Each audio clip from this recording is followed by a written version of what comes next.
They called him a liar, an outcast, a man designed to fail. Yet he became the most influential man in history. This is his blueprint.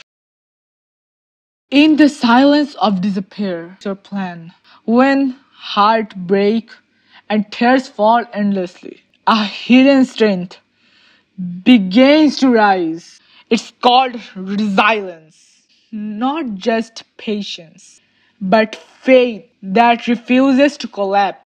The courage to stand again when your soul feels empty. And no one embodied that word more than Prophet Muhammad sallallahu alaihi wasallam. A man who was an orphan, he buried his children, was exiled from his home, yet never lost hope in Allah. His life was not tragedy, but it was a blueprint for every human being who has ever felt broken, rejected, or forgotten. Today, we will master the word resilience, not through textbook definition, but through living lesson from Prophet's life. Because in Islam, resilience is not just endurance, it's sabr with purpose, faith in motion. Welcome to Faith Meets Fluency, where we unlock powerful English vocabulary through timeless Islamic wisdom, strengthening your mind while healing your heart. The blueprint began in loss. Before he was even born, his father Abdullah passed away. By 6, he stood beside his mother's grave. He had buried his grandfather. But before 9, he knew grief 3 times. This was his first lesson in adversity. Yet his heart softened, not hardened. Years later, as Al-Amin, the trustworthy, he faced deeper pain. The loss of 2 infant sons.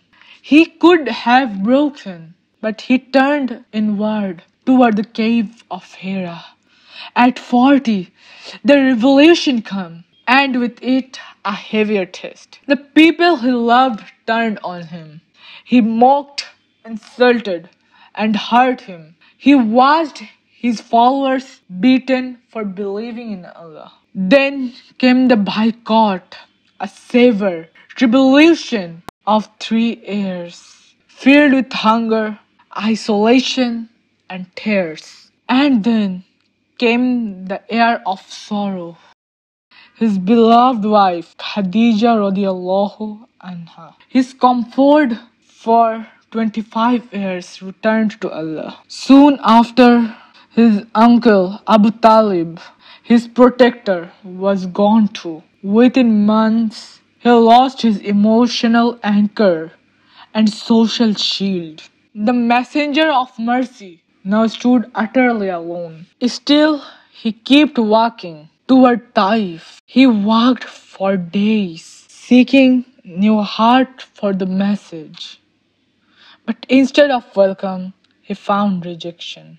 Children threw stones, his shoes filled with blood, and there, on the road of pain, he fell to his knees and whispered, not anger, "O Allah, forgive my people."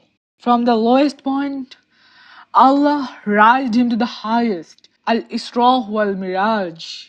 From the earth to the heaven, from rejection to divine elevation.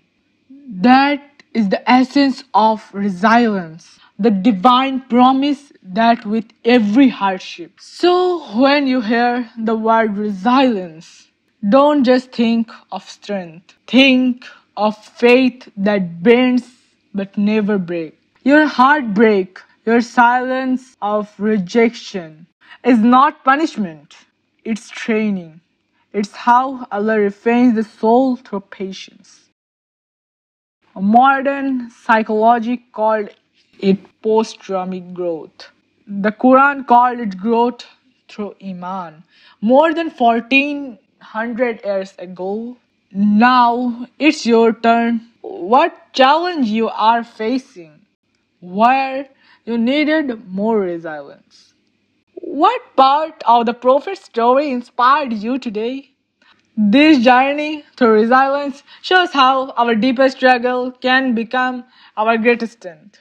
Until next time, Assalamu alaikum wa rahmatullahi wa barakatuh.